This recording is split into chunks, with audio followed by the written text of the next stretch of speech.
Olá, estudantes do nono ano! Nesse vídeo, nós vamos falar sobre os elementos argumentativos presentes nos textos. Então, vamos lá! Você sabe reconhecer os recursos verbais e não verbais para construir a persuasão? Você sabe fazer isso? Como você pode usar esses recursos em produção escrita? Quando você vai fazer o seu texto escrito, você consegue colocar esses elementos presentes no texto? Eles são muito importantes. E é isso que, se você não sabe, você vai aprender nesse vídeo. Primeiro, vamos elencar ali quais são os elementos argumentativos presentes na introdução do texto. Veja, todo o texto na introdução, ele vai trazer ali um resumo do que vai ser tratado no texto, é uma síntese, né? Então, para isso, nós precisamos ter a orientate the reader, eu vou ter ali a orientação ao leitor, eu vou ter o identify the purpose, vou identificar qual é o propósito, qual é o objetivo desse texto, outline scope. Esse outline scope, gente, nada mais é de onde eu quero chegar com esse texto. E o state thesis é o estabelecimento da tese, ou seja, o que vai ser defendido, que tese, que assunto eu vou defender nesse texto. Bom, a gente tem também o corpo do texto agora, que é onde vai acontecer todo o desenrolar mais detalhado do que eu citei lá na introdução. Então, nós vamos ter o topic sentence, são aquelas frases que vão identificar o tópico ali, né, o assunto principal daquele parágrafo. Eu vou ter o supporting details for e supporting details against, aqueles detalhes que vão apoiar contra e a favor, né, aqueles que vão apoiar meu argumento a favor e contra. E tenho também o conclude sentence, que é aquelas frases conclusivas, elas virão no final do texto para concluir, para fechar a minha ideia. E também é muito importante ter esse elemento no seu texto.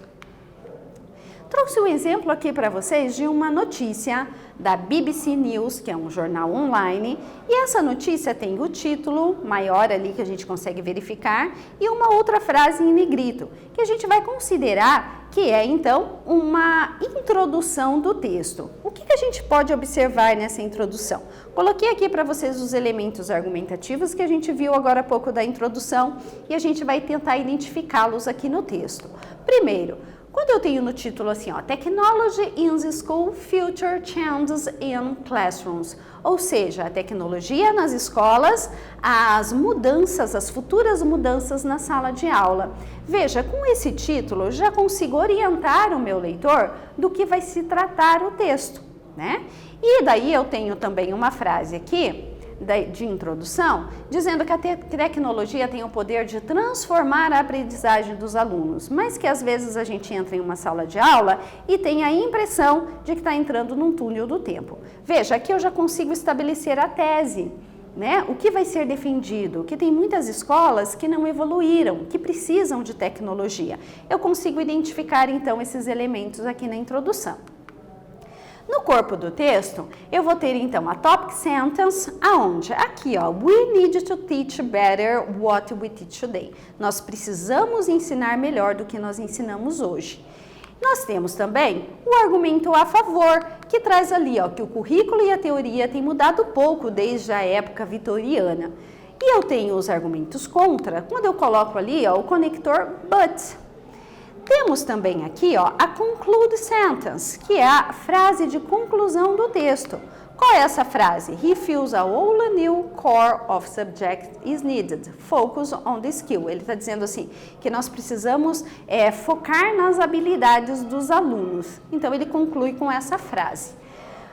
Para organizar as suas ideias para escrever um texto, você precisa ter em mente essas informações. Ó. Look for real information to persuade your reader. Você precisa de informações reais para convencer o seu leitor. O que mais que você precisa? Keep in mind that your main points are based on researched data. Você precisa ter em mente que você precisa colocar os seus pontos ali baseado em dados de pesquisa. E give to list to example based on percentages, statistic, expert words. Você precisa colocar números ali, dados, né, de pesquisas, estatísticas e tudo mais. Você não pode esquecer de dar os exemplos opostos, usando lá o but, o however e outros conectores para mostrar as diferenças de pontos de vista. E para finalizar, present your point by referring back to what has been said.